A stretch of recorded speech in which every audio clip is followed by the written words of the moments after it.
পাক রব্বুল আলামিন বলেন আমিনু কামা আমানান নাস।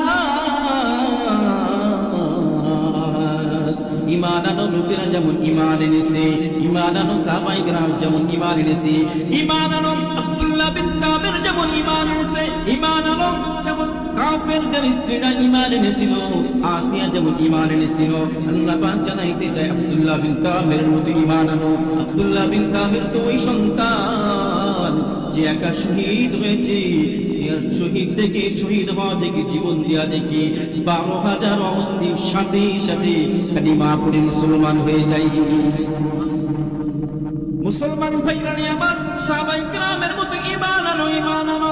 অথচ আমাদের ঈমান নয় এমন, আমাদের ঈমান আজকে এমন হয়ে গিয়েছে ঈমান টাকার কাছে বিক্রি করে দেয় ঈমান। অথচ ঈমান কত দামি নবী আমার জানাই দেয় লা তাকুমুস সাআতু হাত্তা ইউকালু আল্লাহ আল্লাহ। নবী আমার জানাই দেয় একজন আল্লাহর ডাক দেওয়ালা পৃথিবীতে থাকবে যতদিন পর্যন্ত, ততদিন পর্যন্ত আমি আল্লাহ কিয়ামত কায়েম করব না।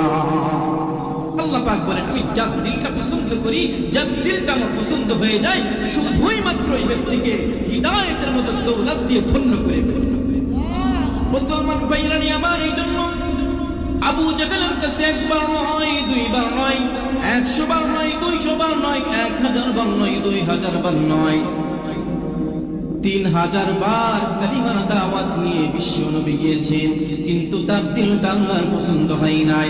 এই জন্য তাকে কালিমার মতো দৌলত তার নসিবে হয় নাই, হিদায়াত আল্লাহ পাক দেন নাই। পক্ষান্তরে আবু বকরের কাছে একবার শুধুমাত্র গিয়েছেন, একবার যাওয়ার পরে তার দিলটা আল্লাহর পছন্দ হয়েছে, সে কালিমা পড়ে নিয়েছে, তাকে আল্লাহ পাক ধন্য করে দিয়েছেন।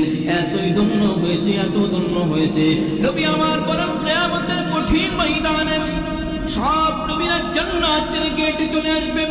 আদম পয়গম্বর এসে নক করবে, জান্নাতের ভিতর ঢুকবো, জান্নাতের গেটটা খুলে দাও। ভিতর থেকে আওয়াজ দিবে না না সময় হয় নাই, জান্নাতের গেট খোলা যাবে না। নূহ পয়গম্বর চলে আসবে, জান্নাতের ভিতর ঢুকবো, জান্নাতের গেটটা খুলে দাও। ভিতর থেকে আওয়াজ দিবে না না সময় হয় নাই, জান্নাতের ভিতর ঢোকা যাবে না। ইব্রাহিম খলিলুল্লাহ চলে আসবে, বলবে জান্নাতের ভিতর ঢুকবো, জান্নাতের গেট খুলে দাও। ভিতর থেকে আওয়াজ আসবে না না সময় হয় না, জান্নাতের গেট খোলা যাবে না। মূসা পয়গম্বর চলে আসবে, বলবে সময় হয় না। ঈসা পয়গম্বর চলে আসবে, বলবে সময় হয় নাই। সকলেই একত্রিত হয়ে এবার